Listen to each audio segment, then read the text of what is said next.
भक्ति से गिरने का भय क्यों रहता है? माया के कारण। गीता में भगवान कहते हैं मम माया दुरत्यया। माया का स्वरूप ऐसा है कि वो कहीं ना कहीं व्यक्तियों को फंसा देती है।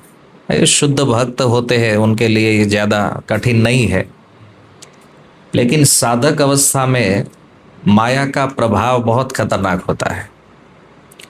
इसलिए हमें एक ऐसा आश्वासन चाहिए भगवान की ओर से जिससे कि भक्त सुरक्षा अनुभव करे।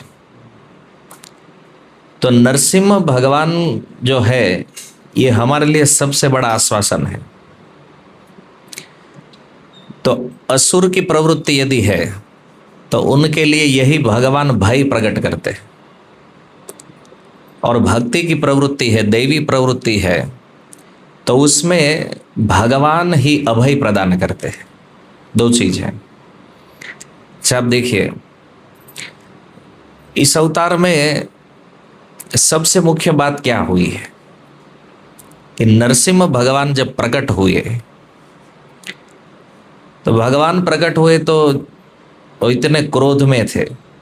हालांकि ऐसा किसी भी अवतार में नहीं हुआ है कि प्रकट होके ही भगवान इतना क्रोधित हो गए, जन्म लेते ही इतना क्रोधित हो गए। तो नरसिम्हा अवतार में भगवान का क्रोध अलग लेवल का था, और जब हिरण्यकशिपु का वध कर दिया उसके बाद भी भगवान शांत नहीं हो रहे थे।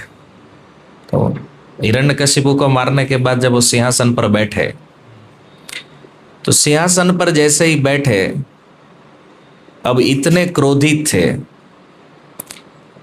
सारे देवता वहां उपस्थित थे, ब्रह्मा जी, शिव जी, इंद्र, वरुण, सूर्य, चंद्र, गंधर्व, किन्नर, चारण, ये सब, यहाँ तक विष्णु पार्षद भी वहां उपस्थित थे जो भगवान के धाम से आए थे। ये सब लोग उपस्थित थे उस सभा में। किसी का साहस नहीं था भगवान को जाकर कुछ कहे कि प्रभु अभी शांत हो जाइए। साहस इसलिए नहीं था कि हम यदि गए और एक आध थप्पड़ हमें मार दिया तो हमारा तो हरि बोल ऐसा ही हो जाएगा समझ में आया? तो अभी हम लोग चर्चा ये कर रहे थे कि भक्त को भगवान से अभय प्राप्त होता है ना। और यहाँ ये देवता भी तो भक्त है भगवान के, ये डर रहे हैं भगवान से। भक्त को यदि भगवान से ही भय लगने लगा तो फिर तो कोई ऑप्शन है नहीं, कहाँ जाएंगे भाई। लेकिन आज ये स्वरूप प्रकट हो गया है कि उनके निकट जाने से डर लग रहा है, बोलने की तो बात छोड़िए है ना। और ये भी नरसिंह भगवान फोटो में है तो अच्छे लग रहे हैं मान लीजिए वो प्रकट हो जाए तो भारी समस्या है। वैसे भी प्रभुपाद जी ने हमें उग्र नरसिम्हा रूप दिया है। जैसे नरसिंह भगवान के 12 रूप है, और हम जिन रूप की पूजा करते हैं ना, ये उग्र नरसिम्हा है। ऐसा रूप है कि ये विग्रह बनाने वाले भी इस स्वरूप का विग्रह नहीं बनाते हैं, क्योंकि उनका भी एक शास्त्र है ना। तो इसमें उग्र नरसिम्हा रूप जो है कभी ये प्रभुपाद जी ने स्थापित किया है मायापुर में। तो हम लोग देखते इतने भगवान क्रोध में है, तो अब इसका कारण क्या है? भक्त को क्यों भय लग रहा है भगवान से? जिसका कारण आप लोग सोचे कि भाई भक्त क्यों डर भयभीत होते हैं भगवान के पास जाने में? नहीं होना चाहिए। इस बात का भय है।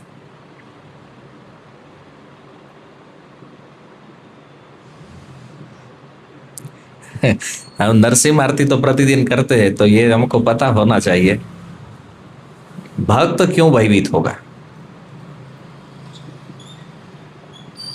अच्छा, एक ये कथा तो आप लोग जानते ही है कि देवता नहीं जा सके भगवान के पास, प्रहलाद महाराज चले गए। ये देवता है बड़े बड़े पोस्ट पर बैठे हुए, तो उनके अंदर ये भाई बहुत भीतर जाके बैठ गया। प्रहलाद महाराज का उम्र है 5 साल का। प्रहलाद महाराज के अंदर कोई भाई नहीं है, क्या कारण है? वो तो गए ना, ब्रह्मा जी ने जब कहा तो तुरंत चले गए बिना कोई भय से। देवता वो भक्तों में आंतरिक इच्छा होती है तो मान प्रतिष्ठा को वो भयभीत होते हैं, लेकिन प्रहलाद महाराज के अंदर तो कोई भगवान। अच्छा, एक प्रश्न यह है कि जब नरसिंह भगवान प्रकट हुए और प्रहलाद महाराज जिस स्थिति में थे, जिस अवस्था में, क्या वो 100% प्योर थे? ऐसा था कि प्रहलाद महाराज के अंदर कोई प्रकार का दोष नहीं था या दोष था? जैसे आप लोग मानते हैं कोई दोष नहीं था प्रहलाद महाराज में।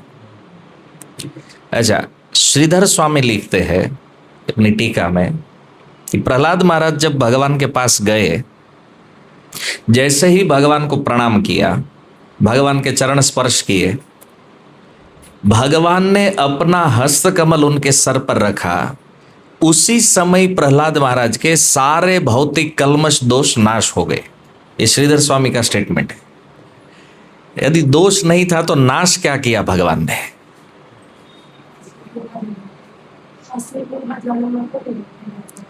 नहीं, वो जन्म, वो दोष नहीं है ना। ये जो प्रहलाद महाराज क्या कर सकते हैं? हमारा भी जन्म इधर उधर हो गया है है ना? नहीं तो हम तो अमेरिका में ही जाना सोचते थे ना, ये उधर हो जाता तो अच्छा रहता यहाँ क्यों आते पर्वत पाटिया में तो ये वो दोष नहीं है। देखिए, सिद्धांत ये है कि भगवत प्राप्ति हो जाने का अर्थ ये नहीं होता है कि वो भक्त 110% क्लियर है। आश्चर्य लग रहा है, लेकिन ये सिद्धांत है। मैं कई एग्जाम्पल दूंगा आपको भागवत से। जैसे नारद मुनि को जब भगवान का दर्शन हुआ, वो जब दासी पुत्र थे, तो नारद मुनि जब चलते हुए जा रहे थे उत्तर दिशा की ओर, तो वहां उनको भगवान के स्वरूप का दर्शन हो गया। अब नारद जी को दर्शन कैसा हुआ था? जैसे वो बिजली चमकती है ना, तो दर्शन हुआ, भगवान चले गए। अब नारद जी रोने लगे, बोले नहीं, इस स्वरूप को देखना है, दोबारा मैं इस स्वरूप को देखना चाहता हूं। तो आकाशवाणी के माध्यम से भगवान बोल रहे, अभी वो डायरेक्ट नहीं आए, अभी दर्शन दे दिए, दर्शन हो गया, बात खत्म। तो उस समय भगवान ने बताया कि अभी तुम्हारे चित्त में वासनाओं का कुछ अंश शेष रह गया, मतलब कुयोगी की अवस्था कहते हैं इसको। ये पूर्ण योगी नहीं है।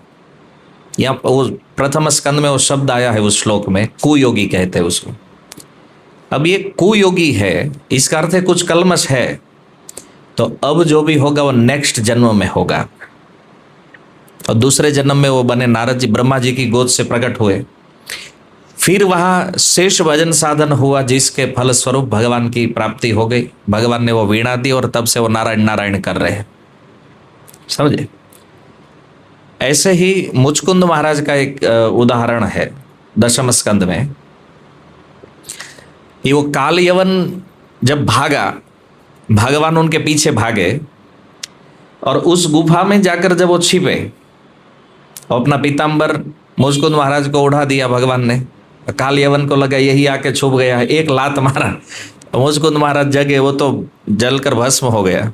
भगवान जब बाहर आए, अब मुचकुंद महाराज पहचान नहीं रहे कौन है, तो साक्षात भगवान है सामने, वो पहचान नहीं रहे कौन है। तो जब संवाद लंबा है उनका, भगवान की जब पहचान हुई, उन्होंने स्तुति किया, अब भगवान का दर्शन तो हो गया, अब बात तो खत्म हो जानी चाहिए। भगवान ने कहा तुम्हारा अगला जन्म होगा ब्राह्मण कुल में। क्यों? क्योंकि शेष वासनाएं वहां पर समापन हो जाएगी, और उसके बाद मतलब उनको कहते हैं ना परमानेंट भगवत प्राप्ति। इसको भागवत में एक शब्द कहते हैं नित्य, मतलब हमेशा के लिए भगवान रहेंगे। तो ऐसा कोई साधन, ये सूत जी, शौनक जी का प्रश्न है सूत जी के प्रति, शाश्वत प्राप्ति। कि ऐसा कोई साधन बताइए जिससे भगवान की शाश्वत प्राप्ति हो जाए। शाश्वत प्राप्ति का अर्थ क्या है? भगवान आएंगे और जाएंगे ऐसा नहीं, वो आएंगे तो हमेशा रहेंगे। अब तो क्या होता है, भगवान आते हैं, किसी को वरदान देते हैं, निकल लेते। हाँ, इतना जन्म भक्ति किया, इतना सहन किए, तब जाके आपका दर्शन हुआ और बस मिलके निकल गए। तो ये प्राप्ति को बहुत अच्छा नहीं माना गया है। भगवान का दर्शन होना अच्छी बात है, लेकिन ये शाश्वत प्राप्ति नहीं है। वो आएंगे, वरदान देंगे, तो क्या इतने जन्म इसलिए साधना किए, तपस्या किए कि 1 मिनट मिलेंगे और चले जाएंगे? तो नहीं। तो यहां पर भी अब देखो, भगवत दर्शन तो हो गया, लेकिन भगवान ने कहा भाई ब्राह्मण कुल में जन्म लो, शुद्ध भक्ति होगी और उसके द्वारा ये वासनाएं जो है वो नाश हो जाएगी। अच्छा, एक प्रश्न होता है कि भक्ति के द्वारा ही यदि वासनाओं का नाश होना है तो अब तक क्या कर रहे थे? भजन ही तो कर रहे थे ना, तभी तो भगवान का दर्शन हुआ है। तो भक्ति से ही यदि वासना को जाना होता तो वो तो चली जाती ना भक्ति से। कुछ वासनाओं का ऐसा स्वभाव है, वो भगवत दर्शन के बाद भी वो वासनाएं नहीं जाती। समझ में आ रहा? जैसे सोना है, गोल्ड, सो जब निकालते हैं जमीन से, उसमें कुछ बड़ी बड़ी अशुद्धि तो ऐसे ही दूर हो जाएगी बाहरी प्रोसेस से, लेकिन उसकी आंतरिक अशुद्धियों को दूर करने का प्रोसेस क्या होता है? गोल्ड को उसको तपाना पड़ेगा, गर्म करना पड़ेगा। जब वो तपेगा, शुद्ध होगा, तभी उससे वो अशुद्धियां दूर होगी। ठीक है? तो उसी प्रकार से भगवत दर्शन का भाव ये है कि भगवान का दर्शन हो गया, अब भगवत दर्शन होने के बाद दर्शन नहीं मिले तो क्या होगा? विरह। उस भगवान को देखने की लालसा और बढ़ती जाएगी। वो जो विरह अग्नि होती है ना, उस अग्नि का आज अनुभव होगा आपको, क्योंकि प्रसाद तो मिलेगा नहीं आज। ठीक है? और जो खाने के प्रति जो लालसा हमारी बढ़ती है, ऐसी लालसा जब भगवान के प्रति हो जाएगी देखने के लिए, पर ये विरह होगा कब? जब एक बार देखेंगे। अभी तो फोटो में देख रहे हैं ना, ये एक बार लाइव आएंगे और नहीं दिखेंगे बाद में, वो विरह की अग्नि प्रकट हो जाती है। जैसे नारद जी के अंदर हुआ, अब एक बार जो स्वरूप दिखा है वो इतना तीव्र लालसा था। ये तीव्रता जो है, यही इसी को भागवत कहते हैं, तीव्रेण भक्ति योगेन। ये तीव्रता जब बढ़ती है तो क्या होता है? वो चित्त को शुद्ध कर देता है। असली साधना का ये स्वरूप है। चित्त शुद्ध कब होगा? वो विरह भाव जो है भगवान को देखने का, वो चित्त को साफ करेगा। ये चित्त शुद्ध हुआ तब शाश्वत प्राप्ति भगवान की हो जाती है। अब नारद मुनि की स्थिति क्या है? All universe permit. वो भगवान के बेडरूम में भी घुस जाते हैं, उसको परमिशन की आवश्यकता नहीं है। आप समझ, ये है शाश्वत प्राप्ति। जब चाहे तब भगवान को मिल सकते, देख सकते। ऐसे ही ये मुचकुंद महाराज है, अब शाश्वत प्राप्ति हो गई तो बाद में वो भक्त नरसिंह मेहता के रूप में प्रकट हुए, जब चाहे तब बुलाते थे भगवान को। वो विरह है जो उन वासनाओं को नष्ट करता है। तो प्रहलाद महाराज के अंदर वो दोष, चाहे कोई भी भक्त हो, भगवत दर्शन होने का अर्थ 100% शुद्धि नहीं है। बाह्य रूप से है जो मानते भक्ति में, लेकिन वो कुछ सूक्ष्म वासनाएं जो रहती है वो या तो विरह से जाएगी या भगवान की कृपा से जाएगी। आज प्रहलाद महाराज जब नरसिंह भगवान के पास पहुंचे हैं और भगवान ने जैसे ही अपना हस्तकमल उनके सर पर रखा, प्रहलाद महाराज का शुद्धिकरण कर दिया भगवान ने। समझ में आया? तो भगवान के निकट जाने के लिए प्रहलाद महाराज के अंदर जो एक एक्स्ट्रा फीचर्स था वो था प्रेम। देवताओं में भक्ति है, प्रेम नहीं है भगवान के प्रति। ये प्रेम किसके अंदर था? प्रहलाद महाराज के अंदर। क्यों? क्योंकि प्रेम वो चीज है जो भय को समाप्त करती है। जब प्रेम हो जाता है ना भगवान में तो भय नहीं लगता है, लेकिन जब प्रेम नहीं है तब तो डरना भाई, इतने विकराल, इतने भयानक। प्रहलाद महाराज को वो नहीं दिख रहा है वो भयानक स्वरूप, उनको क्या दिखता है? वो अपने प्रेमी को देखते हैं उसमें। समझ में आया? ये अंतर है भाव का। जब प्रेम होगा भगवान के प्रति तो भय समाप्त हो जाएगा। ये प्रेम है नहीं देवताओं के अंदर, इसलिए समस्या है, ये भय लग रहा है। तो भक्तों को भगवान अभय देते हैं। ये माता देवहूति भगवान कपिल से कहती है कि प्रभु आप न केवल संसार से अभय प्रदान करते हैं, आप अपने आप से भी अभय प्रदान करते हैं। समझ में आया? केवल संसार के भय को समाप्त करते ऐसा नहीं है। संसार का भय क्या? ये जन्म मृत्यु जरा व्याधि जो है, इसको तो भगवान के नाम से समापन किया जा सकता है। ये कोई बड़ी बात नहीं है। हरि नाम है, हरि कथा है ना। असली चीज क्या है? भगवान के भय को भी समाप्त कर देना।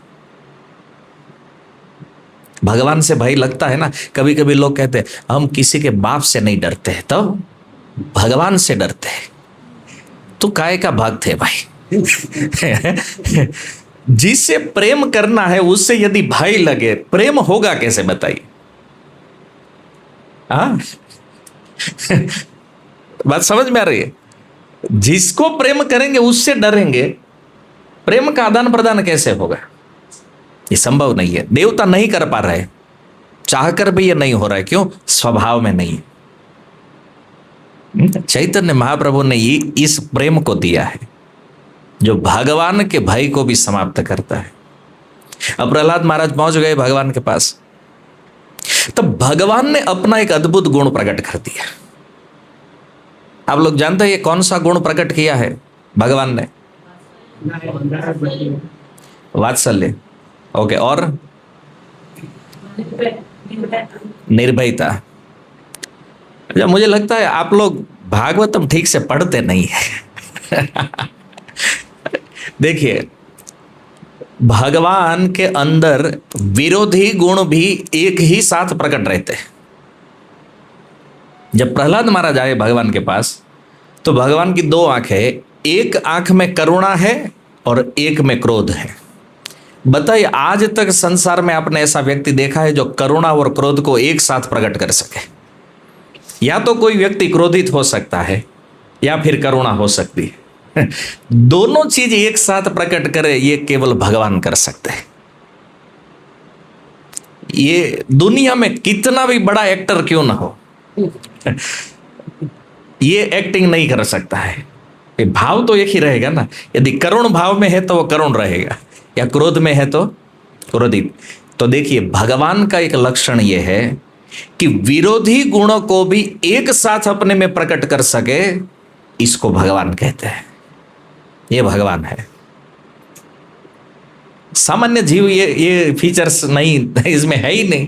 अरे कर ही नहीं पाएगा। प्रहलाद महाराज को देख के भगवान में करुणा भी है और यहां क्रोध भी है। दोनों देवता भी साहस नहीं कर रहे जाने के। तो ऐसा अद्भुत रस, जब भगवान के चरण को छूने का अवसर मिला प्रहलाद महाराज को, तो सारे देवता सोचने कितना भाग्यशाली व्यक्ति है। देखो, जिस नरसिंह भगवान के पास हम लोग जा नहीं सकते हैं, ये प्रहलाद उनके चरण को स्पर्श कर रहे हैं। कितना बड़ा सौभाग्य है इसका। और जब भगवान ने हाथ रख दिया सर पर, तब तो, क्योंकि किसी किसी को चरणों की कृपा बहुत बहुत रेयर मिलती है, मिल गई तो अपने आप को भाग्यवान मानता है। इनको चरण कमल की कृपा भी मिली है और हस्त कमल, दोनों साथ में। अब भगवान ने देखा प्रणाम कौन कर रहा है, अच्छा ये प्रहलाद है, उठा के अपनी गोद में बैठा लिया भगवान ने, गोद में बिठाया। अब भगवान चाटने लगे जीवा से, सारे देवता देख रहे, क्या सौभाग्य है प्रहलाद का, है ना। शिन भगवान के अधरों का अमृत लेने के लिए तरसते हैं लोग। उस प्रहलाद को आज भगवान जीवा से चाट रहे, यहां अपना वात्सल्य भगवान प्रकट कर रहे। तो तीनों कृपा दे दी भगवान ने। देखो, चरण का स्पर्श होना, हस्त कमल की कृपा, ये भगवान की ओर से मिला है प्रहलाद महाराज को। ये सभी भक्तों को सुलभ होता है, चरण कमल का कृपा, हस्त कमल का। ये जिह्वा से जो चाट रहे ना भगवान, ये प्रेम दे रहे भगवान को।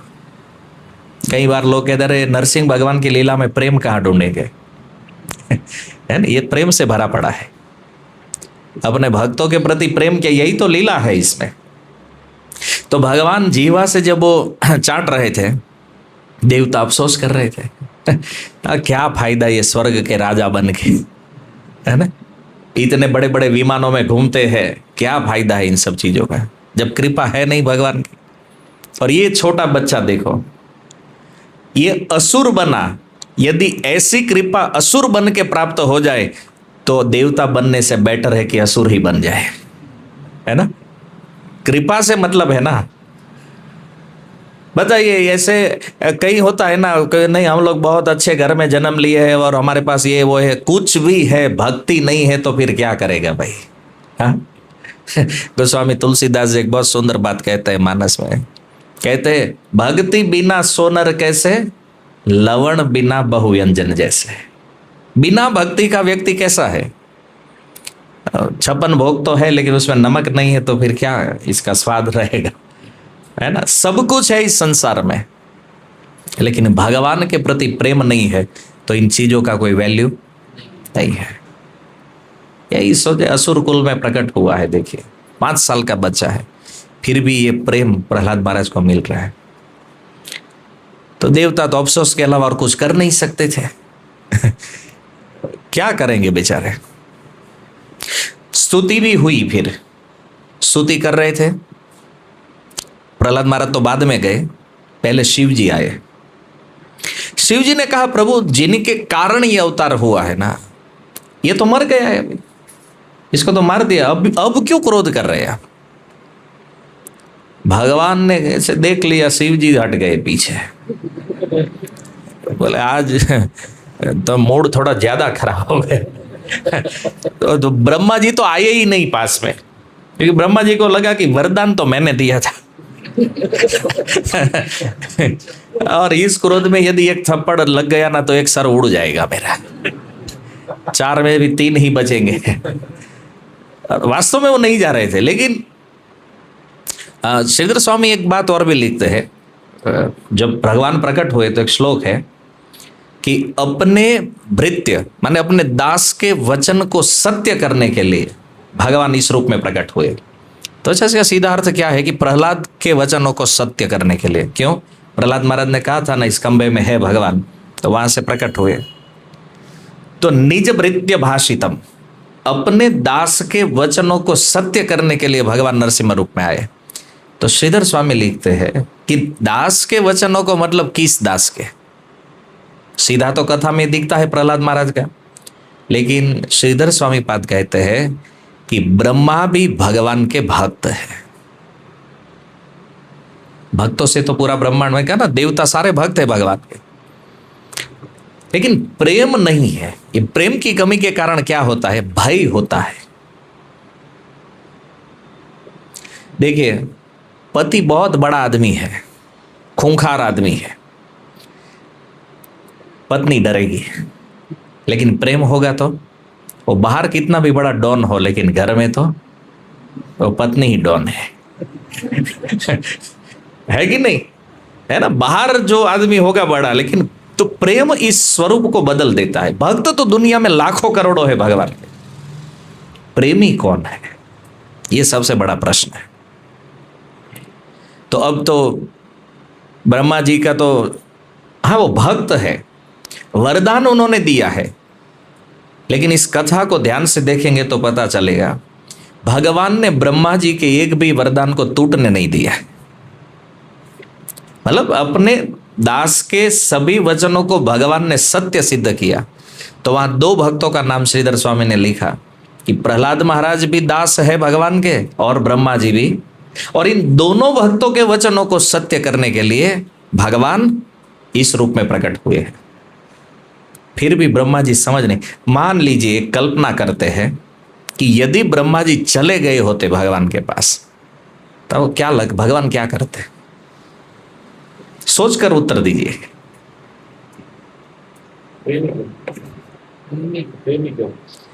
ब्रह्मा जी तो भय से जाते, ब्रह्मा जी की ओर से नहीं। भगवान क्या करते ब्रह्मा जी के साथ? भगवान भी प्रेमी है। कारण क्या है? बिना सोचे उत्तर मत दीजिए। आप उत्तर दे रहे तो सोचिए क्या कारण है कि भगवान उनको दंड नहीं देते, प्रेम करते।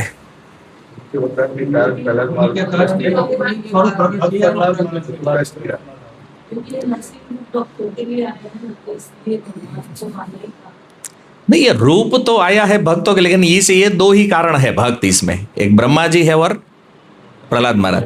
एक बात ध्यान रखिए, भक्त कितना भी गलती कर देना, भगवान कभी उनको दंडित नहीं करते हैं। और ये वरदान देना कोई गलती नहीं था ब्रह्मा जी की। क्यों? क्योंकि भगवान के अंदर एक गुण है भक्त वत्सलता का। मेरे भक्त ने बोल दिया ना, अब इसे मैं टूटने नहीं दूंगा। आप समझ रहे? बोल दिया भगवान ने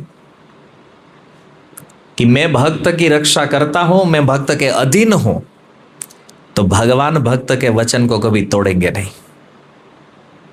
इतने असुरों को तोड़ दिया, ब्रह्मा के वचन को नहीं तोड़ा है भगवान ने। क्यों? भगवान मानते हैं ये मेरा है। ब्रह्मा जी को अपना मानते हैं भगवान। ऐसे लास्ट में कहा कि अब थोड़ा वरदान देने में ध्यान रखिए। इतना तो ब्रह्मा जी को कहा भगवान ने, लेकिन भगवान क्रोधित नहीं थे ब्रह्मा जी के ऊपर। वो क्रोध का कारण ये था, थोड़े देवताओं से इसलिए प्रसन्न नहीं हो रहा कि मेरे भक्त पर इतना अत्याचार हो रहा था और आप लोग कर क्या रहे थे। तो ये भगवान, क्योंकि वो करुणा के भाव में है ना, वो वात्सल्य प्रहलाद महाराज के प्रति वो प्रकट हो रहा था, इसलिए देवताओं की प्रार्थना से प्रसन्न नहीं। तो जब वो गए ब्रह्मा जी, दूर से ही स्तुति ब्रह्मा जी ने भी कर लिया।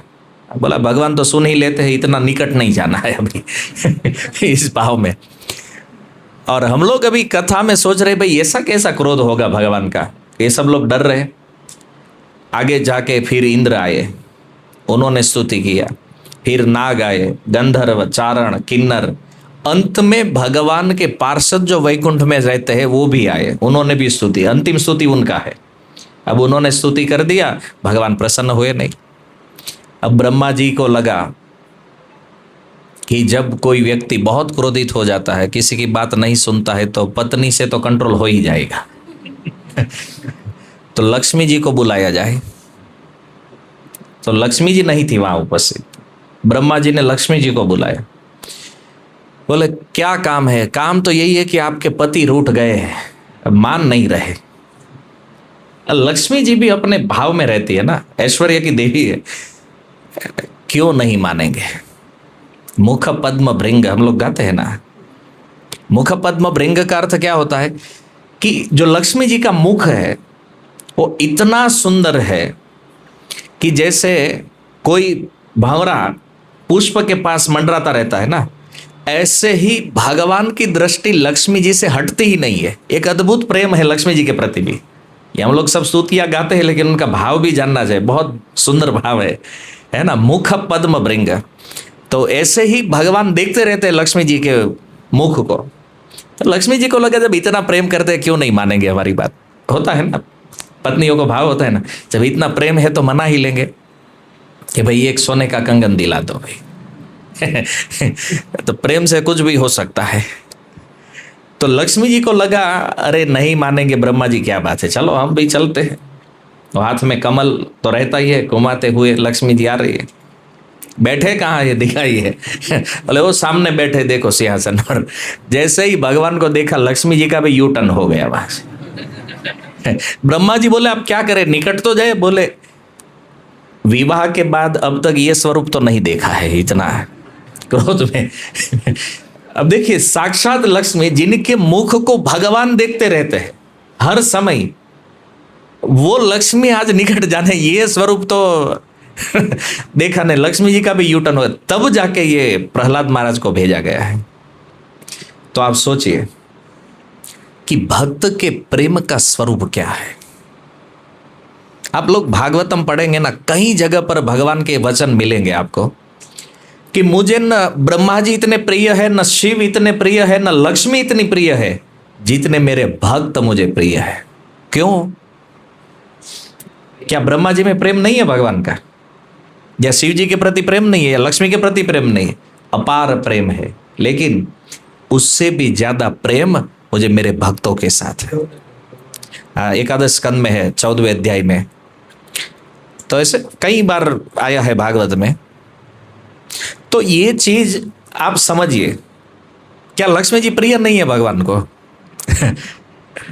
नहीं, ये कह रहे भगवान कि मैं सबसे अधिक प्रेम अपने भक्त से करता हूं। उस प्रेम का लेवल ही अलग है। और इसका एक कारण यह भी है कि जब ऐसे गुणों का भगवान प्रदर्शन करेंगे तभी ना संसार के जीव अट्रैक्ट हो जाएंगे भगवान के उस गुण से।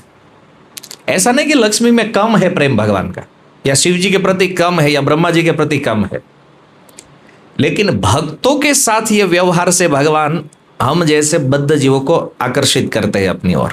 उनके गुण ही तो अट्रैक्ट करते हैं ना भगवान के। तो ये अद्भुत गुण भगवान नरसिम्हा ने प्रकट किया यहाँ। ऐसा नहीं कि उन देवताओं में प्रेम नहीं है भगवान का, देवताओं को भी मानते हैं, लेकिन प्रहलाद के प्रेम का स्तर अलग लेवल पर है। प्रहलाद महाराज का जो प्रेम है, उस प्रेम, वो प्रेम है भगवान को वशीभूत करने वाला, भगवान को बांधने वाला। तो प्रेम का स्तर क्या है, किस भाव से भगवान से संबंध बना है? तो हम चर्चा ये कर रहे थे कि भगवान अपने से भी अभय देते हैं। जब प्रहलाद महाराज गए, देखो जहां लक्ष्मी जी भयभीत है, वहां प्रहलाद महाराज जो 5 साल का बच्चा है, इससे भय क्यों नहीं लगा? तो ये कारण है कि भगवान की जो ये प्रेमा भक्ति करते हैं, भगवान अपने आप से भी अभय प्रदान करते हैं। इसको समझाने के लिए कई बार मैं एक एग्जाम्पल देता हूं कि मान लीजिए आपके एरिया में कोई डॉन है, बड़ा आदमी, और आपकी शॉप पर आता है, डेली हफ्ता लेता है, तो आप परेशान होके कहाँ जाओगे? उसी डॉन की शरण में कि भाई तुम्हारा आदमी आता है, डेली हफ्ता लेके जाता है और बहुत परेशान करता है।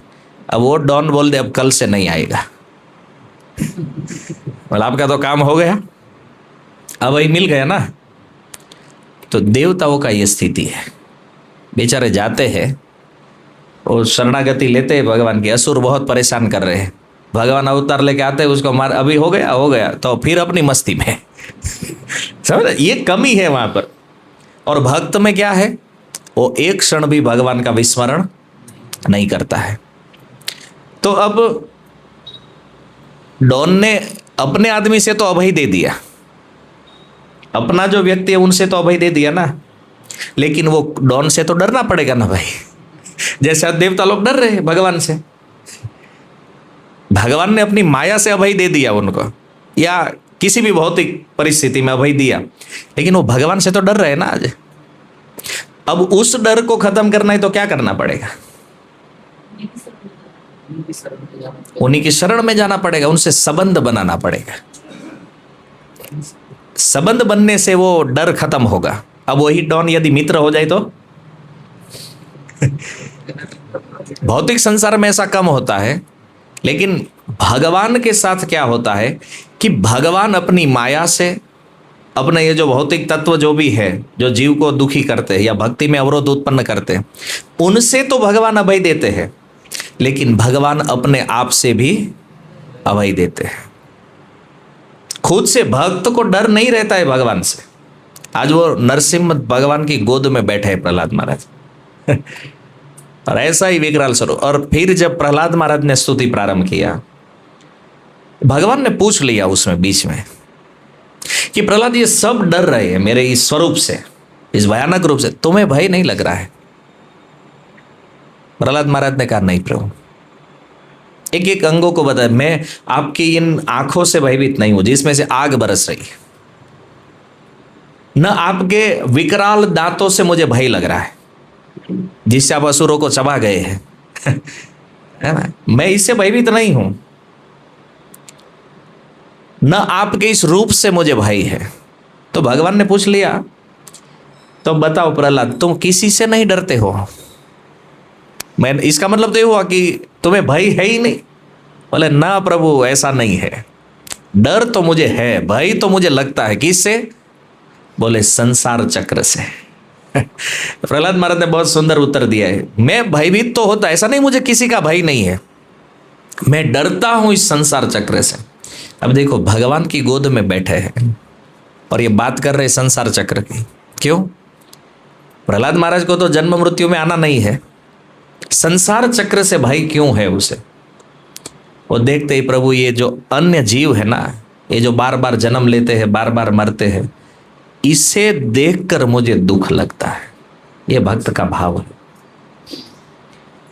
दूसरों की पीड़ा को देखकर जो उस दुख को अपने हृदय में अनुभव नहीं करता है, इसको कभी भक्त नहीं कहा जा सकता है। इस बात को समझिए, ये भागवत सिद्धांत है। केवल तिलक माला धोती कुर्ता पहनने से हम भक्त नहीं बनेंगे।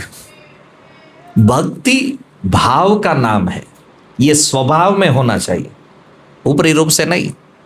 आजकल प्रीचिंग भी हो रहा है, हम लोग प्रचार भी करते हैं, लोग भक्त भी बन रहे, लेकिन ज्यादातर आचरण तो बाह्य रूप से ही देखा जा रहा है। भक्ति का वास्तविक स्वरूप क्या है? उस भाव का नाम भक्ति है। वो जो स्वभाव में डेवलप्ड होती है वो भक्ति है। आप चाहकर भी राजनीति नहीं कर सकते, ये भक्ति है आपके अंदर। कुछ लोग आपको गवार कहेंगे, अरे इसको तो कुछ, ये तो बेचारा कहीं भी फंस जाता है। क्यों फंसता है? क्योंकि वो सरल स्वभाव का आदमी है, वो असली वैष्णव है, इसलिए फंसता है पॉलिटिक्स में, नहीं तो नहीं फंसेगा। क्योंकि जो चतुर होता है तो वो तो ढूंढेगा ना, ये इधर से निकलेंगे उधर से निकलेंगे, वो तो दुनिया भर के हथकंडे करेगा। लेकिन जो सच्चा भक्त है, जिनके स्वभाव में भक्ति बिल्ट हुई है, ऐसे भक्त को भगवान के अलावा कहीं पर भी रुचि नहीं रहेगा, जा ही नहीं सकता है। और लोगों को क्या लगता है, दूसरे लोग ये सोचते रहे, देखो हमने इसको ठग लिया, इसको कुछ पता ही नहीं चला। इनको पता भले ही न चला, लेकिन जिस दिन भगवान को पता चल गया ना, उस दिन आपको छुपने का जगह नहीं मिलेगा, याद रखिए। है ना, ये राजनीति करने के लिए जो लोग दिमाग लगा रहे ना, ये भक्ति नहीं है। क्यों? ये बाह्य रूप से आपने भक्ति को ग्रहण किया है, आपके अंदर भक्ति नहीं आई है अभी तक। तो उस स्वभाव का नाम भक्ति है। धृतराष्ट्र जी के प्रार्थना में इसका बहुत अद्भुत वर्णन है। वो भाव, शरीर उनका भी असुर था, लेकिन वो भक्त थे। तो इस भाव को ही भक्ति कहा गया है। बहुत ज्यादा चातुरी, बहुत ज्यादा बुद्धि लगाना और लोगों को ठगना, ये भक्ति नहीं है।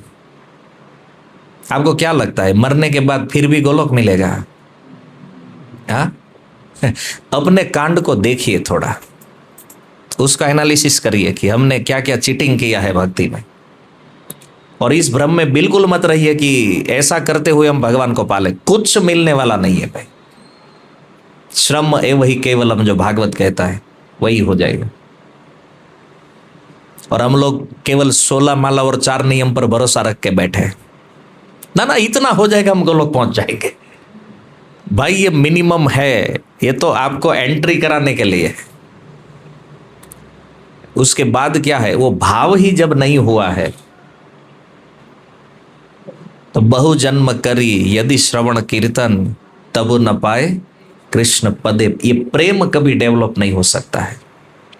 आप ठग कर संपत्ति ले सकते हैं, आप ठग कर भक्तों को भी ले सकते हैं। आजकल तो ये भी ट्रेंड चल रहा है ना, भक्त उठाने का है ना। हाँ, ये कौन करता है पता है? प्रचार करने की औकात नहीं होती है और फिर भी प्रीचिंग करना है, वो यही करेंगे। क्यों? जब पढ़े ही नहीं है भागवतम क्या है, बता इन सब चीजों से मिलेगा क्या? जिस प्रेम को पाने के लिए हम इस्कॉन में आए हैं ना,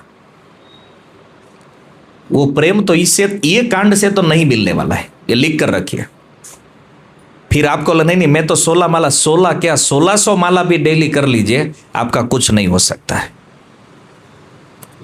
समझ में आ रहा? चेतना सबसे बड़ा महत्वपूर्ण पॉइंट है। ये बार बार जो प्रभुपाद लिख रहे हैं ना, कृष्ण कॉन्शियसनेस, भावना जब तक कृष्ण में नहीं जुड़ेगी, चेतना जब तक कृष्ण में नहीं जुड़ेगी, तब तक कुछ नहीं होता है। इसलिए भक्ति सिद्धांत महाराज कहते थे, सिंप्लिसिटी इज द वैष्णविज्म। ये जो सरलता होती है ना, यही भक्तों का धन है, यही वैष्णवता है। भक्त का अर्थ यही है। दूसरों की पीड़ा को देखकर जो अपने हृदय, उसका हृदय नहीं दुखता है, वो वैष्णव है ही नहीं।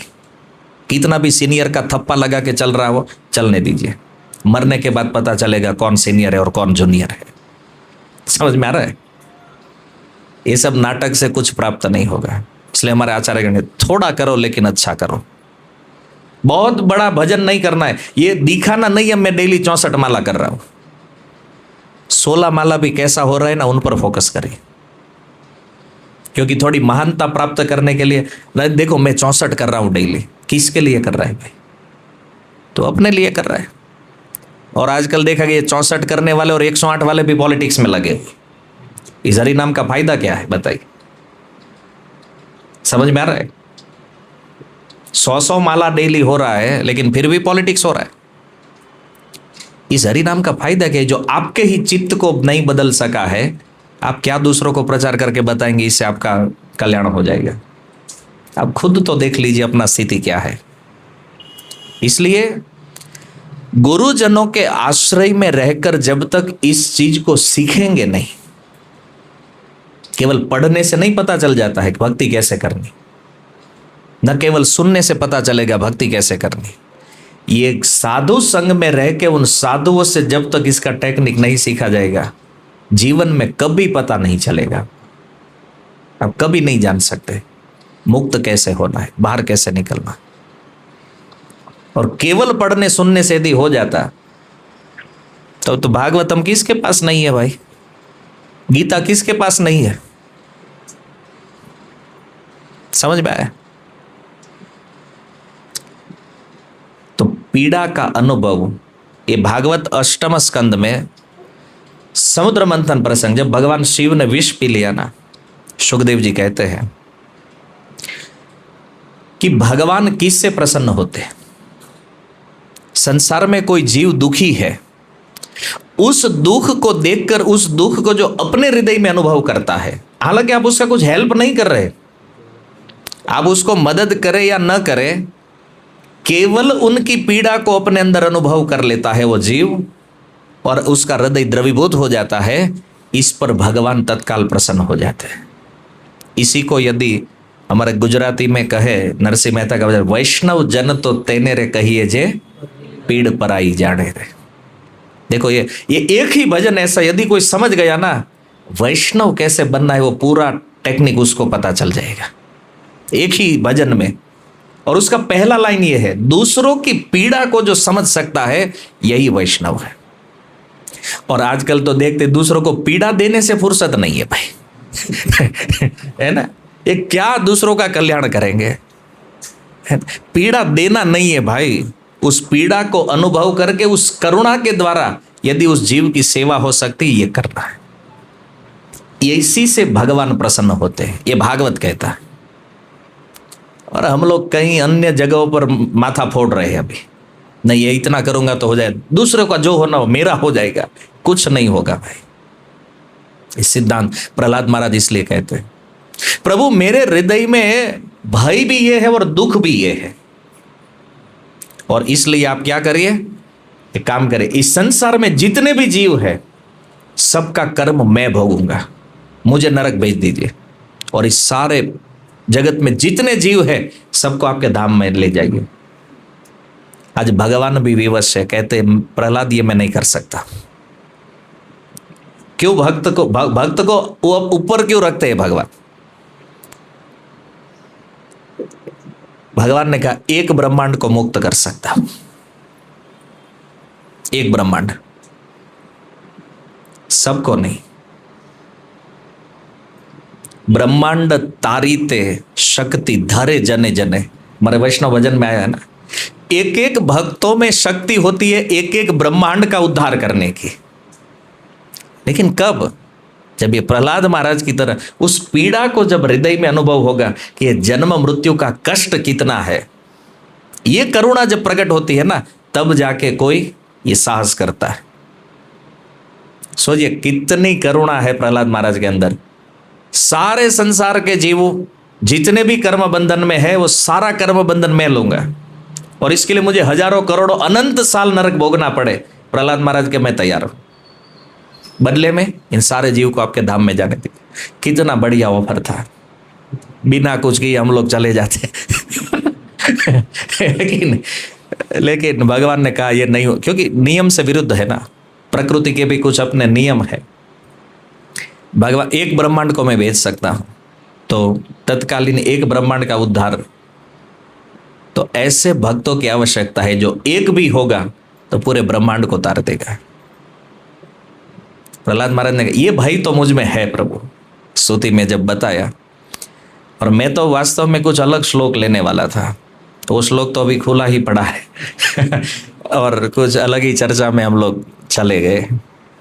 इसमें भी यही है, वो भक्ति की ही महिमा बता रहे हैं कि जब स्तुति किया भगवान का, तो प्रहलाद महाराज ने कहा कि ये सब जो है ब्रह्मादय सुरगणा मुनयो अथ सिद्धा सत्वेकान गतयो वचसाम प्रवाह है।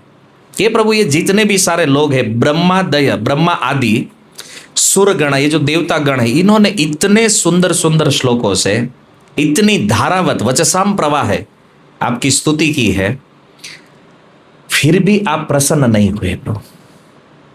तो नाराधितुम पुरु गुणेर अधुनापि पिप्रुः किम तोष्टुम अर्हति समय हरिरुग्र जाते हैं।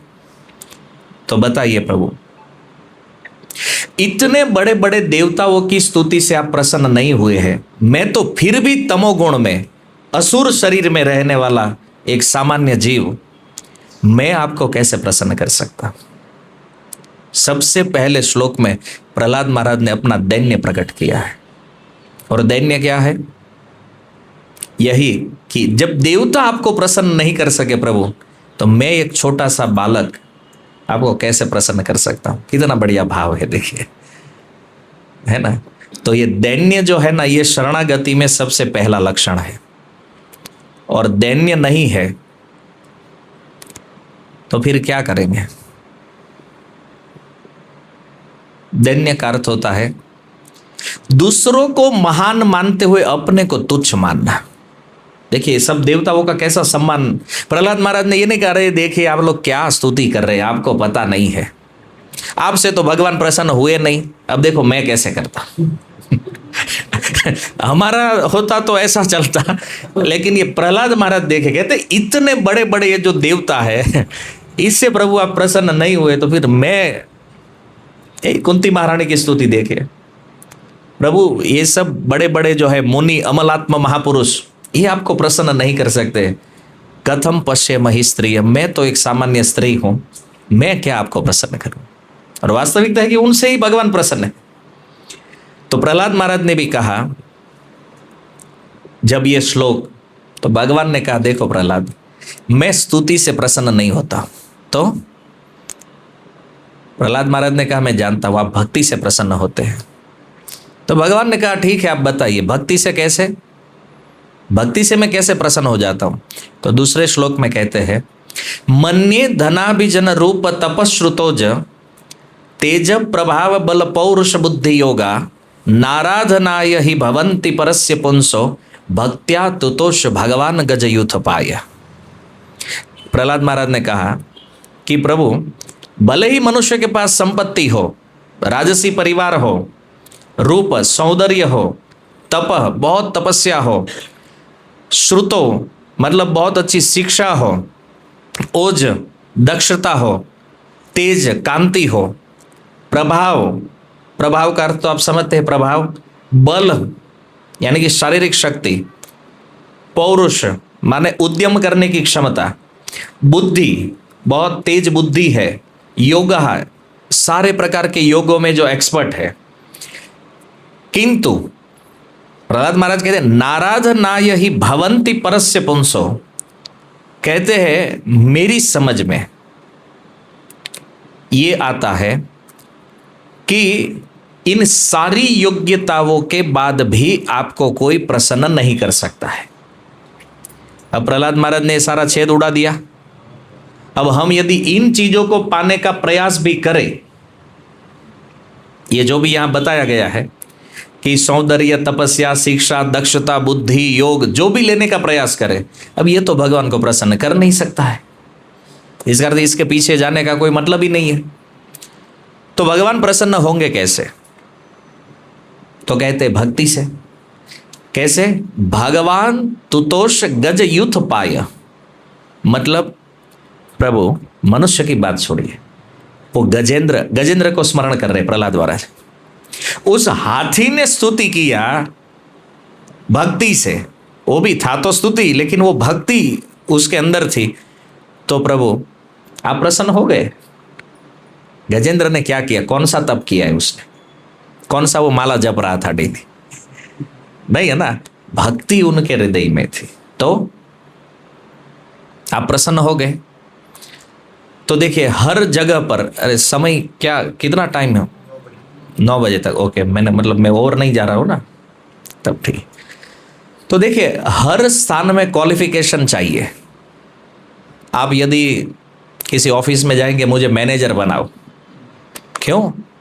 बस मुझे बनना है, तो पूछेगा ना भाई क्वालिफिकेशन क्या है? नहीं, क्वालिफिकेशन तो कुछ नहीं है, लेकिन मैनेजर बनना है। तो जैसे आर्मी में जाना है तो आपके बॉडी का योग्यता चाहिए, शरीर योग्य होना चाहिए। आप जॉब के लिए जाते हैं तो आपके पास लैंग्वेज होना चाहिए, एजुकेशन होना चाहिए। लेकिन प्रहलाद महाराज ने गजेंद्र का उदाहरण क्यों दिया है? क्योंकि भक्ति इतनी सुलभ है, मनुष्य को छोड़िए, कोई पशु पक्षी भी यदि भजन कर ले तो भी भगवान प्रसन्न हो जाते हैं, है ना। पक्षियों में जटायु है, गरुड़ जी है, कागभूषुंडी है, कितने एग्जाम्पल है देखिए, है ना। तो भक्ति का यह स्वरूप है कि कोई भी भजन कर सकता है। तो भगवान को प्रसन्न करने के लिए योग्यता नहीं, केवल प्रेम की आवश्यकता है। और उस प्रेम से यदि हम थोड़ा कुछ भी भगवान के लिए करते हैं, भगवान प्रसन्न हो जाएंगे। जैसे भक्ति सिद्धांत महाराज कहते थे, अच्छा सारी जगह पर हम लोग ये सुनते समझते कि पहले बहुत साधना करेंगे, बाद में प्रेम मिलेगा। भक्ति सिद्धांत महाराज का उल्टा है। और क्या कहते हैं? प्रेम थोड़ा डेवलप करो भगवान के प्रति, और जो भी सेवा करते हैं ना थोड़ा प्रेम से करो, तो वो अपने आप डेवलप होता जाएगा भाव। अब प्रेम है ही नहीं, जबरदस्ती चल रहा है, क्या होगा फिर? है? तो यही है कि भगवान को प्रसन्न करने के लिए योग्यता की आवश्यकता नहीं है, प्रेम से भजन करने की आवश्यकता है। और सबसे बड़ा भजन क्या है? हमारे पास आता है कि नहीं, नाम जप कर लेना, ये सब सामान्य बातें हैं शास्त्रों की। असली भजन है जो एकादश स्कंद में 14वें अध्याय में भगवान उद्धव जी से चर्चा कर रहे हैं। उन भगवान की जो लीलाएं है, भगवान के नाम रूप गुण लीला की चर्चाओं के द्वारा अपने मन को सहज रूप से भगवान में लगा देना, इजी वे, सरलता से। क्योंकि सुनते सुनते ही भगवान में प्रेम हो जाता है। इसलिए प्रहलाद महाराज ने श्रवण भक्ति को प्रधानता दी है। सुनना क्या है? भगवान के गुणों को सुनना है। जैसे जैसे सुनते जाएंगे उन गुणों को, वैसे वैसे भगवान के प्रति वो प्रेम बढ़ता जाएगा। नहीं तो श्लोक तो ये भी है, नायम आत्मा प्रवचनेन लभ्य, है ना। ये सब चीजें इतनी मतलब सीक्रेट है, इसको केवल प्रवचनों के द्वारा नहीं सुना जा सकता है। न मेधा, न हम बुद्धि से उनको जान सकते हैं। अभी बहुत विचार करेंगे, हाँ भगवान ऐसे होंगे, ऐसा करेंगे, तो न बुद्धि के द्वारा, न श्रुतोज। बहुत सारे सिद्धांत, बहुत सारे शास्त्र ये भी नहीं समझा पाएंगे। कृपा जब हो जाएगी भगवान की, तो वो अपने आप सब कुछ समझ जाएगा। अच्छा, तो कृपा लेंगे कैसे?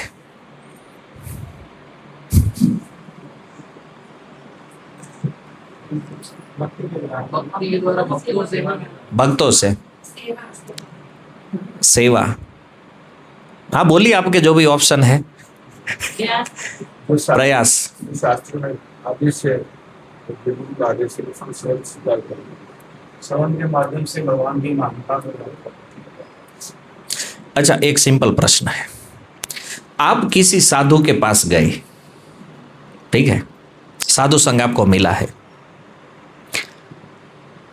अब वो आपका प्रारब्ध है या कृपा है, कैसे पता चलेगा? लेकिन आपको पता कैसे चलेगा? देखो, एक तो साधु मिलते हैं भगवान की कृपा से, ठीक है। बिनु हरि कृपा मिले नहीं संता, फेमस सिद्धांत है, भगवान की कृपा से। एक होता है अपने प्रयास, इसी को प्रारब्ध कहते हैं। अपने प्रयास से आपको पता कैसे चलेगा कि ये कृपा से मिला है या प्रयास से मिला है?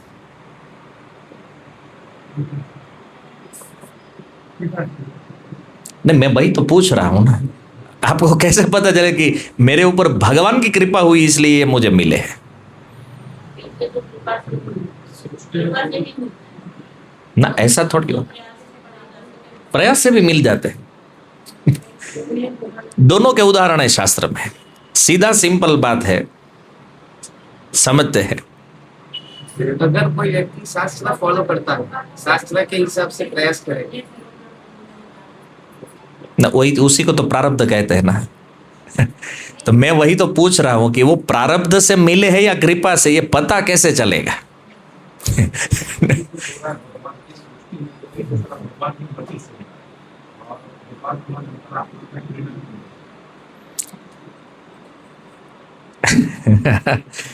और ओके, आप भी बता दीजिए कुछ। अगर कोई व्यक्ति शास्त्र के अनुसार प्रयास करता है और तब उसको कुछ मिलेगा, तो उसमें हो सकता है प्रारब्ध, उसका प्रयास का फल ज्यादा है। लेकिन जैसे प्रभुपाद जी फॉरेन गए, तो वहां पे तो 4 नियम कुछ नहीं था, लेकिन फिर भी प्रभुपाद जी ने उनको भक्ति में लगाया। वो प्रभुपाद जी की कृपा थी, वो भक्तों की कृपा थी, भगवान की कृपा थी।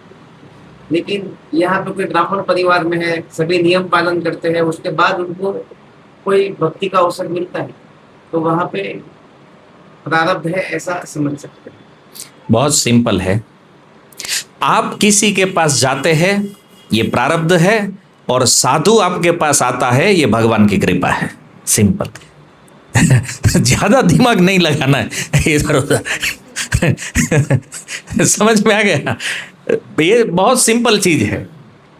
हम किसी साधु के पास गए हैं, ये अपना कर्म है, हम अपने प्रयास से गए, और कोई साधु हमारे पास आ गया है। ये चौपाई विभीषण जी ने कब बोली है? जब हनुमान जी महाराज का दर्शन लंका में हो गया। विभीषण को भी आश्चर्य है ना, लंका Z+ सिक्योरिटी में ये आए कहां से? तो ये इसलिए कि कभी कभी कोई भक्त कहते ना, हमारे ऊपर तो कृपा ही नहीं है भगवान की। ये भी बोलते थे विभीषण कि मेरे ऊपर कृपा नहीं है, मैं इतना भजन कर रहा हूं भगवान का, इतना नाम ले रहा हूं। हनुमान जी महाराज को जब लंका में देखा, तब कहे अब मोहि भा भरोसा हनुमंता, बिनु हरि कृपा मिले नहीं संता। अब भरोसा हो गया भगवान। साधुओं का अनायास दर्शन जीवन में हो जाना, यही भगवान की सबसे बड़ी कृपा है। ये कृपा का प्रमाण है ये, कि बिना प्रयास, बिना कुछ किए कोई साधु जब दर्शन देने आता या कृपा करने आ जाता है, समझ लीजिए भगवान की कृपा आपके ऊपर हो गई है। इतना सरल है। तो यही कृपा जो काम भक्ति योग में करती है, इतना हमारा बल काम नहीं करेगा। इसलिए अपने बल पर भरोसा मत रखिए। अच्छा, जिसे मैं बात कर रहा था साधना के ऊपर, साधना क्या है? इस कृपा को पाना और उसके लिए जो प्रयास करते हैं, इसी का नाम साधना है। आप नाम जपते हैं तो भगवान देखते, देखो ये मेरा नाम जप कर रहा है, अब कृपा करूंगा। ये साधना है। इसका लक्ष्य क्या होना चाहिए? कृपा। हम कृपा से तर सकते हैं, अपने आप से नहीं। और इतना अभिमान रहेगा अपनी साधना पर तो हो सकता है कि कई जन्म लग जाए।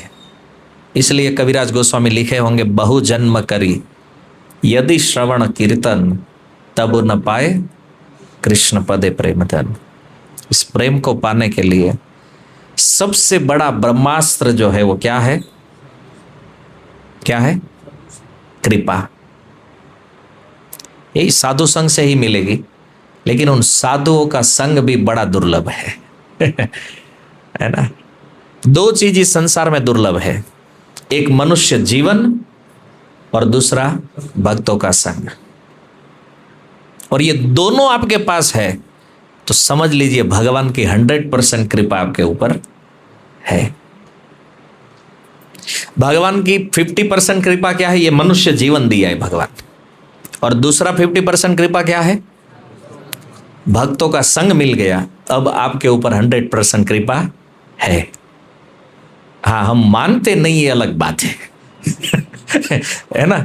हर बार कहते नहीं हमारे ऊपर है, भाई कृपा का उपयोग कर अभी तो आगे बढ़ने के लिए, है ना। तो भक्तों का संग ही भगवान की कृपा का परम प्रमाण है।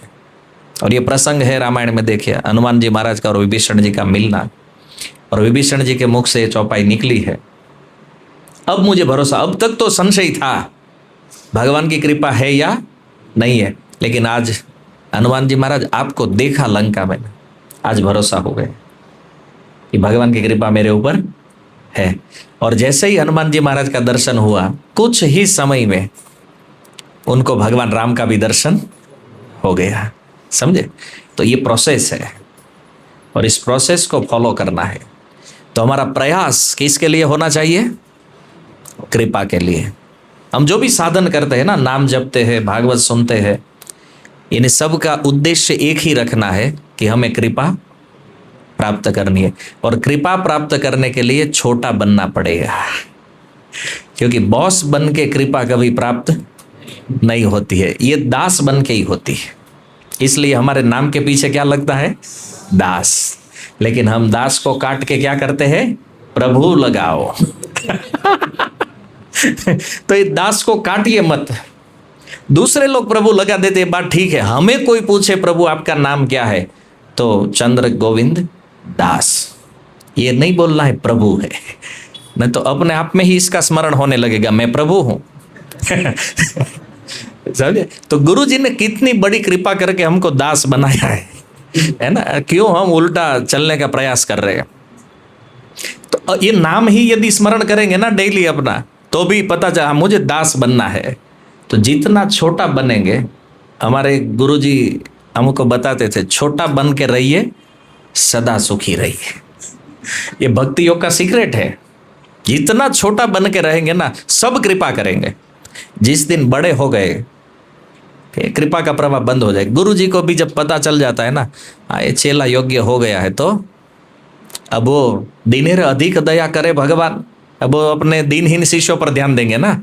ये इसका तो हो गया, ये अपना देख लेगा, इसको भक्ति योग पता है ना, कृपा चला जाएगा। इसलिए मैं कभी कभी देखता हूँ, कभी गुरु जी से जब मिलने जाते हैं ना, गुरु महाराज मैंने ये कर दिया, मैंने इतना कर दिया, क्या जरूरत है भाई बताने की?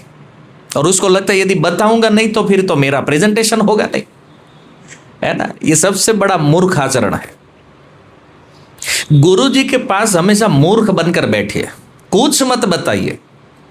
आपको क्या लगता है वो कुछ नहीं जानते हैं? वो सब कुछ जानते हैं। और हम जब बताते हैं तो हमारी मूर्खता प्रस्तुत करते हैं, और आप ऐसा मानते हैं कि उनको नहीं पता है। इसका मतलब आप गुरु को गुरु मानते ही नहीं, आपको वो गुरु भाव है ही नहीं उनके अंदर। आप कुछ भी करो, कितना भी प्रचार करो, गुरु जी को जाके मत बताओ कि मैंने इतना किया है। वो आपका माप निकाल लेंगे, आप कितने में है ना। बस जाओ, प्रणाम करो, वो जो बोलते हैं ना वो सुनो, जितने अज्ञानी बनकर रहोगे, जितने मूर्ख बनकर रहोगे, उतना कृपा ज्यादा मिलेगा।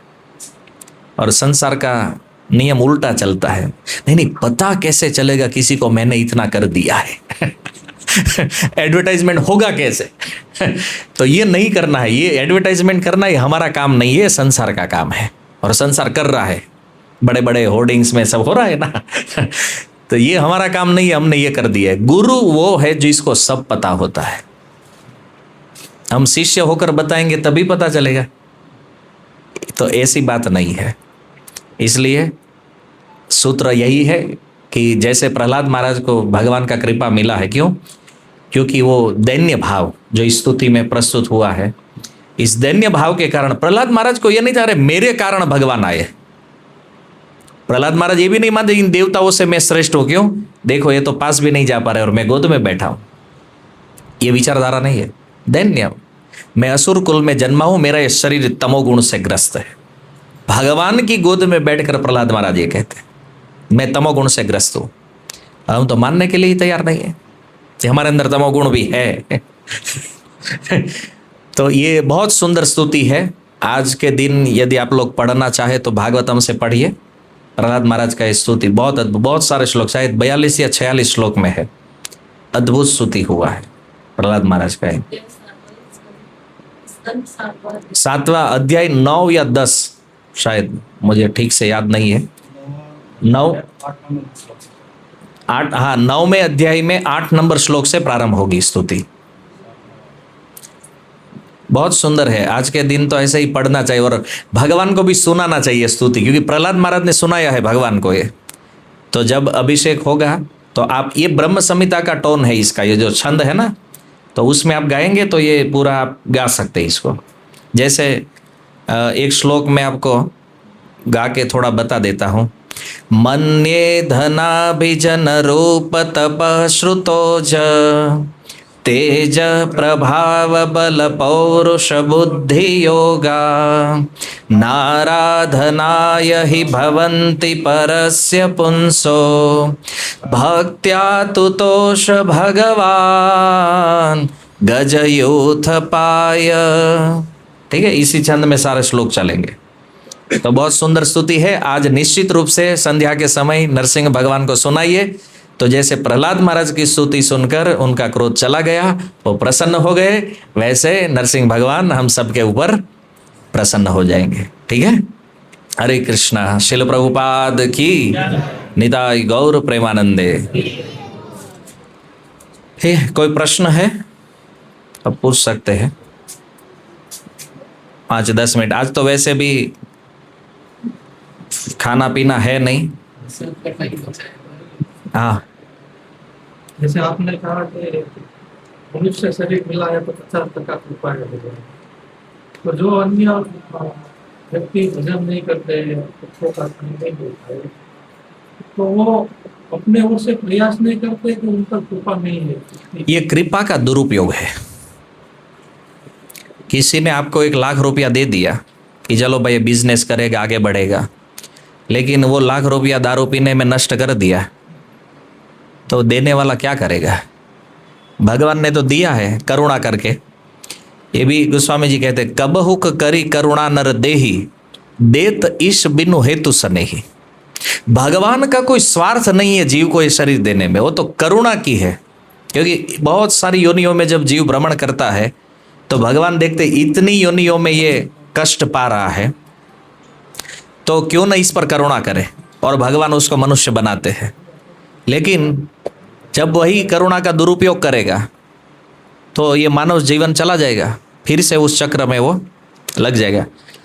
तो कृपा तो है भगवान की, भगवान ने दे दिया है। अब इसका उपयोग करना या नहीं करना, ये क्योंकि कर्म में जीव की स्वतंत्रता है ना, तो वो निश्चित करेगा वो भजन करेगा या पाप करेगा या पुण्य करेगा। इसमें स्वतंत्रता, इसमें भगवान कुछ नहीं। हाँ, ये हमको शरीर वो सारा व्यवस्था दे सकते हैं भगवान कि आप मुक्त होने के लिए रेडी है यदि इस जीवन का उपयोग करेंगे तो।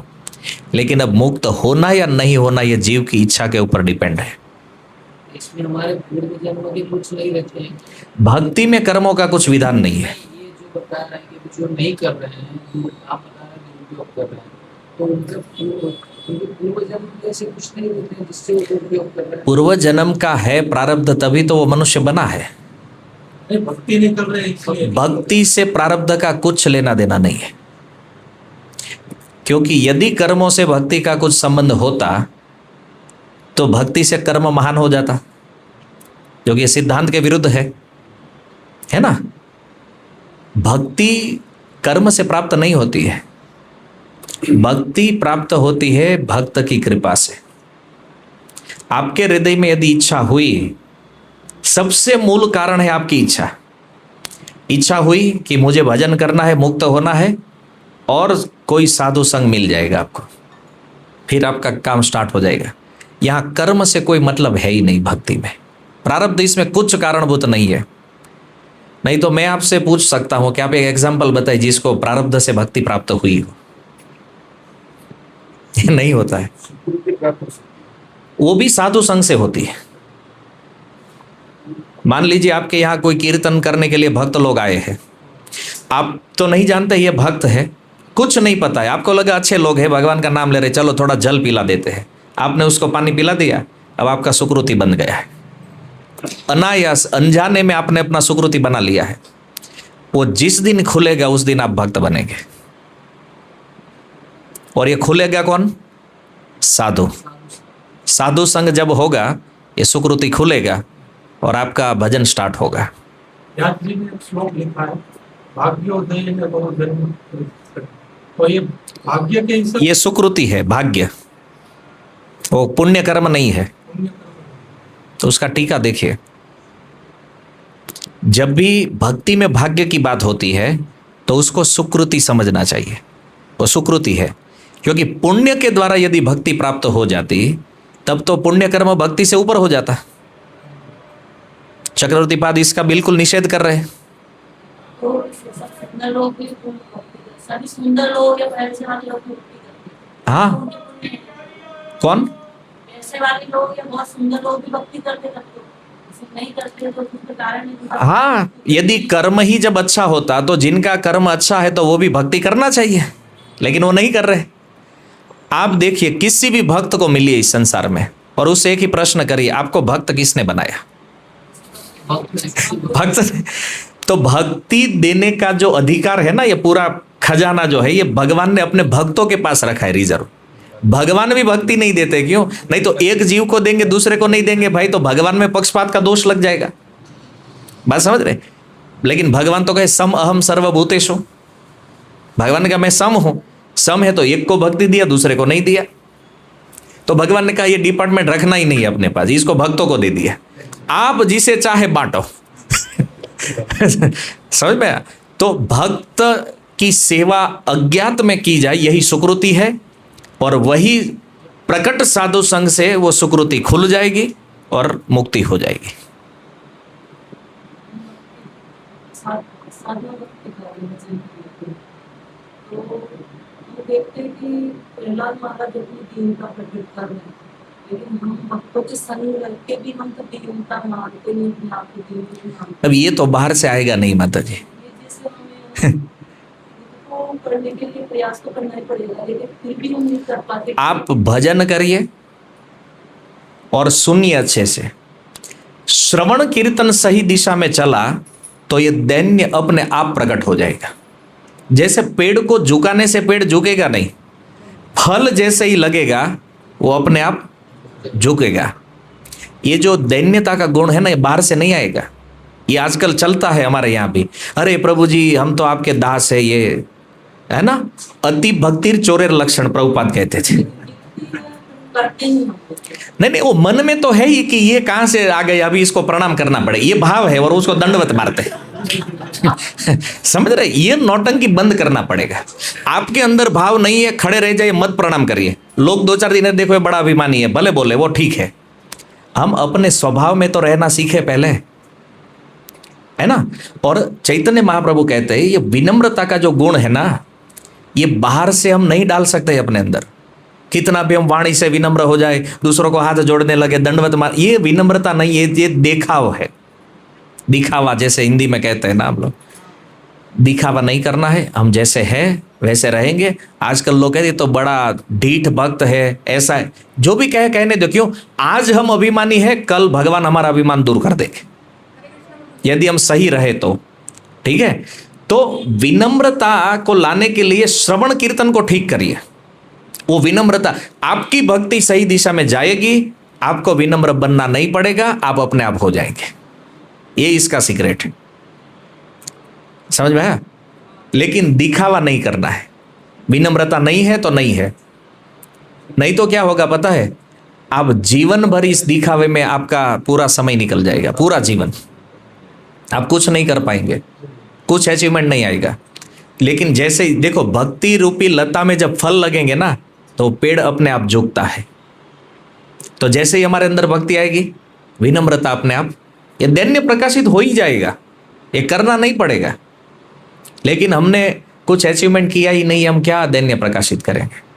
अंबानी यदि कहे मैं भिखारी हूं तो लगता हाँ ये विनम्र है, ठीक है। और यहाँ रोड पर बाहर भिखारी जो खड़ा है वो बोलेगा मैं भिखारी, तो ये तो वास्तविकता है या विनम्रता है? वो वास्तविकता है ना। तो यही वास्तविकता और विनम्रता का अंतर पहचानना है। उसने कुछ अचीव किया है तब जाके वो बोलता है मैं कुछ नहीं। जैसे हमारे आचार्य ने कहते हैं आमी तो कंगाल कृष्ण कृष्ण बोले, ये जो वैष्णव भजन में लिखा है ना, वो भक्ति विनोद ठाकुर कह सकते हैं। हम कहे आमी तो कह, हम तो कंगाल है भाई है ना। मैं कहूँ आमी तो कंगाल, तो भाई मैं, हमारा तो भजन है क्या? मेरा तो कुछ है ही नहीं, तो हम तो वास्तविकता में कंगाल है। अब कोई भक्त कह रहे प्रभु मैं तो बड़ा नालायक हूं, अरे भाई तू है, तो क्यों ये झूठ मूठ का तमाशा है? हाँ, कोई गोस्वामी आचार्य कहे कि भाई हम तो बड़े नालायक है, तो अरे इतना महान आदमी बोल रहा है मैं नालायक, तो समझ रहे हैं ना ये विनम्रता और वास्तविकता का अंतर। तो हम कहे कि मैं नालायक, तो हम तो है भाई समझ में? ये हमारा रियलिटी है। लेकिन हम रियलिटी को क्या बोलते हैं? नहीं, विनम्रता है, नहीं है। क्योंकि कुछ भक्ति में अचीव किए बिना ये आ ही नहीं सकता है। हम अपने आप को तुच्छ मान ही नहीं सकते। और यदि हम अभी कहेंगे हम तुच्छ है, तो ये हमारा रियलिटी है, हम वास्तव में तुच्छ है, ये हमारा विनम्रता नहीं है। आप समझ रहे? तो ये डिफरेंट होगा। लेकिन जैसे ही भक्ति में थोड़ा भी अचीवमेंट आया, तो ये धन्य भाव अपने आप आ जाएगा। क्लियर? ये समझो, से ही छल कर रहा है। और जो अपने आप से छल कर सकता है, वो अपने गुरु से भी छल कर सकता है। और जो अपने गुरु से छल कर सकता है, ये पूरे संसार से छल कर सकता है। ऐसा भक्त न खुद जीवन में कुछ प्राप्त करेगा, तो दूसरों को तो करा ही नहीं सकता। कुछ फर्क नहीं पड़ता है।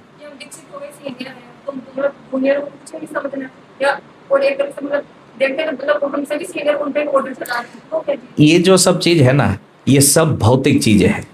मेरा दीक्षा पहले हो गया, अभी तेरा जन्म पहले हो गया है, तो हम क्या करें इसमें भाई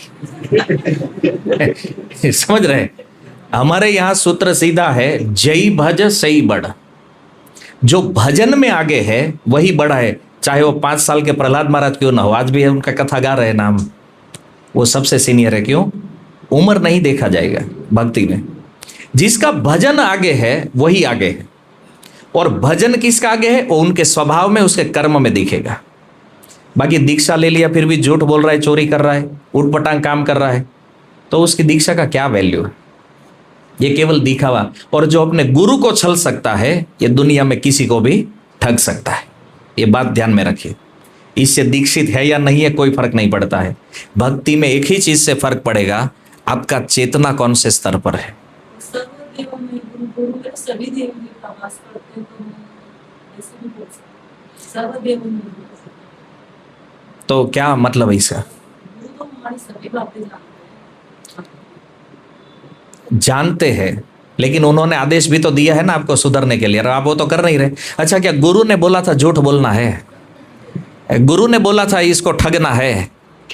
हाँ, फिर क्यों कर रहे हो? ऐसा बोलते हैं कि प्रभु जी ने बोला आप लोग काम करवाना, प्रभु जी ने बोला ऐसे करके काम तो अपने ऑर्डर फॉलो करवाने लोगों से। लेकिन अपन को प्रभु जी ने क्या बोला वो समझना नहीं है, उसको जीवन में उतारना नहीं है। तो ये समस्या वहां आती है जहां जो लीडर होते हैं ना, ये बॉस बनने का प्रयास करेंगे। हमारे पीछे जो दास लगे ना, मैं यहाँ बैठकर बोल रहा हूं, तो ये भी मैं आपका सेवा कर रहा हूं। ये बोलना मेरा सेवा है। जब तक हम अपने किसी भी कार्य को सेवा नहीं मानेंगे, तब तक ये अहंकार जाएगा नहीं कि मैं सीनियर हूं, मैं लीडर हूं, मैं ये हूं वो हूं। इसी मानने में हमारी जिंदगी निकल जाएगी। हम किसी भी पोस्ट पर बैठे हैं, किसी भी पोस्ट पर, हम है तो सेवक। और दूसरी बात कि नीचे बैठने वाले जितने लोग हैं उनको जब तक हम वैष्णव मानेंगे नहीं, हम उनका सेवा कभी नहीं कर सकते। जब आप दूसरे को वैष्णव मानते ही नहीं है तो आपके अंदर सेवा का भाव आएगा कैसे, मुझे बताइए।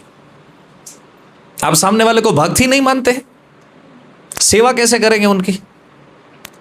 मैं दास हूं और मुझे इन सब की सेवा करनी, ये सब वैष्णव है। ये भाव जब तक अंदर नहीं आएगा, आप कभी ना दूसरों का कल्याण सोच सकते हैं ना कर सकते हैं। ये होगा ही नहीं कभी। हमारे यहां अपराध क्यों होते हैं जानते हैं? इसलिए कि हम सामने वाले को वैष्णव नहीं मानते। यदि आप मानते कि ये वैष्णव है तो आप इसका अपराध क्यों करेंगे?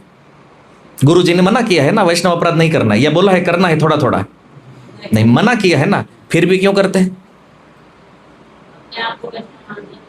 यस, ये सबसे बड़ा दोष है कि मैं वैष्णव हूं लेकिन सामने वाला नहीं है। क्यों भाई, तू कहां से बन के आया है? तो हमें भी बता दे फैक्ट्री, हम भी उधर चले जाते हैं और वैष्णव बन के आ जाएंगे। समझ में आ रहा है? देखिए, ये दास भाव में रहना ना, ये बहुत कठिन है। हर समय अपने आप को सबसे निम्न मानना।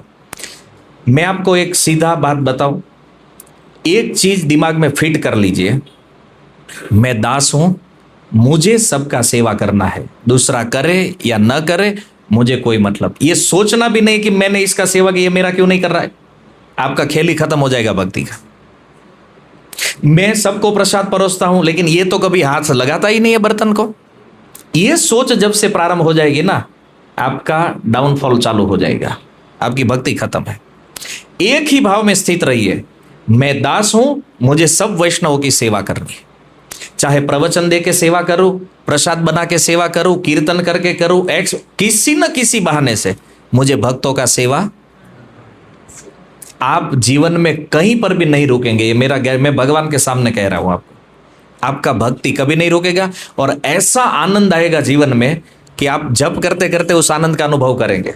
क्या आनंद है। आप जब भागवत पढ़ेंगे तो वो आनंद आएगा आपको, वो सुनेंगे। और हम दुनिया भर का टेंशन ले, वो भक्त ने ये नहीं कि अरे छोड़ो ना, हमारा थोड़ी जिम्मेदारी है। उनके शिक्षा गुरु देखेंगे, उनके दीक्षा गुरु देखेंगे कि सारी दुनिया का हमने ठेका लिया है। जिसको जो करना है करने दो, हमारा पहला काम है मुझे क्या करना है। मैं दास हूं, मुझे सेवा करनी। ये सबसे बड़ा टॉप सीक्रेट है भक्ति का। इतना समझ में आ गया? जीवन में कोई भी भक्त आपको दुखी नहीं कर सकता है। और दूसरा एक सीक्रेट, मान लीजिए आपको पता चला कि इस भक्त ने आपके विषय में ऐसा बोला है, मैंने तो नहीं सुना है, बोला होगा, जाने दो, छोड़ो, बस एक लेट को सीख जाइए। यहां तो मेरे बारे में अभी मिलने दो। अरे तू बोला क्यों भाई? अरे भाई तू कौन सा रावण है भाई, गाली दे दिया तो दे दिया एक, और गाली देने से हम कौन से इतने बड़े छोटे भी हो गए? हाँ, कुछ बड़े छोटे तो हो नहीं रहे। तो कोई हमारे विषय में क्या बोल रहा है ये सोचना हमारा काम नहीं है। समझ में आया? इतना अपने आप को स्थिर बना लो भक्ति में। हम डिस्टर्ब बहुत जल्दी हो जाते हैं। इसका अर्थ क्या है? हमारे माइंड का कंट्रोल दूसरे के हाथ में। समझ में आया? वो जब चाहे आपको डिस्टर्ब कर सकता है, वो जब चाहे आपको खुश कर सकता है। इसका मतलब अभी तो हम भक्त की श्रेणी में आए ही नहीं है। मन अपने कंट्रोल में भी नहीं रखना है, ये मन का लगाम देना है कृष्ण के हाथ में। प्रभु आप ही लगाम को पकड़ के रखो, और गीता में मन ही मांगा है भगवान ने, तो ये उनको दे दो। कोई भी कुछ भी बोले, अरे आपको गाली भी दे दिया है ना, आपको जाके नहीं पूछना है भाई तूने मुझे गाली क्यों दिया। बराबर? बहुत आनंद आएगा। हमने ये फॉलो किया है जीवन में, इसलिए मैं आपको बोल पा रहा हूं। बहुत बातें लाती है, प्रभु जी वो आपके विषय में ये कह रहे, बोलने दो ना, मुझे क्या, मैंने थोड़ी सुना है। बस हो जा रहे। अपना मन कोई दूसरा डिस्टर्ब करे, इसका मतलब हम डिस्टर्ब रहेंगे, हमेशा चिंता में रहेंगे। कुछ भी बोलने दो, हमें क्या मतलब है। और उनके बोलने से हो क्या जाएगा ये सोच लीजिए पहले। मान लीजिए वो बोल दिया आपके विषय में, हो क्या जाएगा? कुछ नहीं होना है। हाँ, उनकी चेतना खराब होगी, लेकिन हमारी चेतना कभी खराब नहीं होनी चाहिए। तो ये दो सिद्धांत आप जीवन में धारण कर लीजिए। एक है दास भाव में सेवा, और दूसरा दूसरों से कभी डिस्टर्ब नहीं होना है। फिर देखिए माला का आनंद क्या है, ये 16 माला क्या आनंद देती है आपको। फिर मंगला आरती का आनंद देखिए आप, फिर भागवतम पढ़ने का आनंद देखिए। ये साधन बोझ नहीं लगेगा, प्रेम हो जाएगा ना इनमें, सरलता से चलेगा। ठीक है, क्लियर। तो आज नरसिंह चतुर्दशी है, तो नरसिंह भगवान से प्रार्थना करिए कि हमारे अंदर जो भी कचरा है आप अपने तीक्ष्ण नाखूनों से उसको निकाल लीजिए। हमारे हृदय में जो वासना है उनको भी आपके नाखूनों से निकालिए और बाहर फेंकिए, और हमें आपके दास बना लीजिए। हालांकि कहना तो ये चाहिए, हमें आपके दासों के दास बनाइए, भगवान प्रसन्न हो जाएंगे। ये सबसे बड़ा सीक्रेट है भगवान की। जितनी भी स्तुतियां है भागवत में, भगवान को सबसे ज्यादा प्रसन्न ये है कि जब कोई कहे कि मुझे आपके भक्त का भक्त बनना है, तो खुश हो जाएंगे। तो इसी भाव से आज हम उपवास करेंगे और निर्जला करना है। नहीं हो पाएगा शाम तक निर्जला नहीं, क्या लोग करेंगे आप बताइए। अरे पूरा अभी से पानी बंद हो गया ना, अभी शाम को फिर पी लेना 9:30 के बाद। 9:30 तक है ना उपवास आज। हाँ, आज का 9:30 तक है, मतलब पंचांग के अनुसार। बाकी तो मंदिर में अभिषेक हो जाएगा 7:30, उसके बाद अभिषेक पी लीजिए, फिर पानी पी लीजिए। इतना तो कर सकते हैं यार, अब इतना नहीं करेंगे भगवान के लिए। तो देखो हमारा डिमांड बहुत ज्यादा है, लेकिन हमें करना कुछ नहीं है भगवान के लिए। ये नहीं चलेगा भाई। ठीक है, आप लोग, गर्मी भी ज्यादा है, फिर बेहोश मत हो जाना, नहीं तो पूछेंगे कहाँ गया था सुबह सुबह। हाँ, 42 डिग्री है। तो देखिए तपस्या भी उतनी करनी चाहिए जितनी शरीर को अनुकूलता है, क्योंकि हमारा फोकस तप नहीं है, हमारा फोकस भजन है। ठीक है, तो आप बिना जल के नहीं रह सकते, तो जल पीजिए। फिर भी नहीं रह पा रहे तो थोड़ा फल खाइए, लेकिन इससे ज्यादा कुछ मत खाइए। ठीक है, इससे आगे मत बढ़िए। तो शाम को फिर बाद में उपवास छूटेगा आपका, शाम को अभिषेक होगा। ठीक है, हरे कृष्णा कृष्णा कृष्णा हरे हरे, हरे राम राम राम हरे हरे। शिल प्रभुपाद की निताय गौर प्रेमानंदे।